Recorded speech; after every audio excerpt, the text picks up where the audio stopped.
ನಮಸ್ಕಾರ ವೀಕ್ಷಕರೇ, balanced bites ಕಿಚನಿಗೆ ಸ್ವಾಗತ.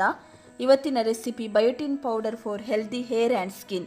ಮಖನ 50 ಗ್ರಾಮ್, ಗೇರು ಬೀಜ 50 ಗ್ರಾಮ್, ಬಾದಾಮು 50 gram, roasted chana, peanuts, walnuts, pista, watermelon seeds, pumpkin seeds, flax seeds, sunflower seeds.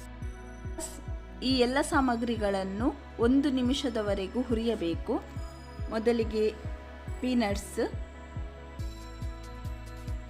ನಂತರ ಡ್ರೈ ಫ್ರೂಟ್ಸ್ ಬಾದಾಮು, ಕಾಜು, ವಾಲ್ನಟ್ಸನ್ನು ಹುರಿಯಿರಿ 1 ನಿಮಿಷದವರೆಗೂ.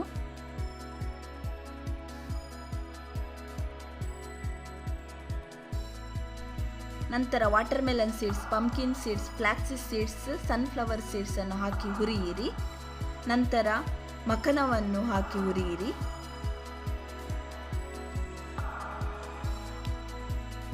ನಂತರ ರೋಸ್ಟೆಡ್ ಚನಾವನ್ನು ಹಾಕಿ ಹುರಿಯಿರಿ.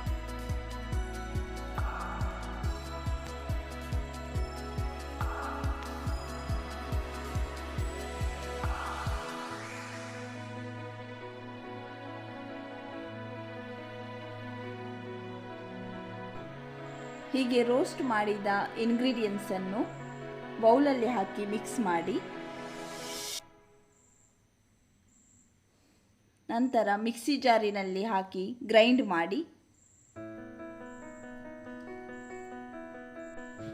ಹೀಗೆ ಗ್ರೈಂಡ್ ಮಾಡಿದ ಪೌಡರನ್ನು ಬೌಲಿನಲ್ಲಿ ಹಾಕಿ ಮಿಕ್ಸ್ ಮಾಡಿ. ಈ ಪೌಡರನ್ನು ಗ್ಲಾಸಿನ ಜಾರಿನಲ್ಲಿ ಹಾಕಿ 7 ರಿಂದ 10 ದಿನದವರೆಗೆ ಉಪಯೋಗಿಸಬಹುದು. ಬ್ಯಾಲೆನ್ಸ್ ಬೈಟ್ಸ್ ಕಿಚನಿಗೆ ಸಬ್ಸ್ಕ್ರೈಬ್ ಮಾಡದಿದ್ದರೆ ಸಬ್ಸ್ಕ್ರೈಬ್ ಮಾಡಿ, ಲೈಕ್ ಮಾಡಿ, ಶೇರ್ ಮಾಡಿ, ಕಮೆಂಟ್ ಮಾಡಿ, enable the bell icon. Thank you for watching the video.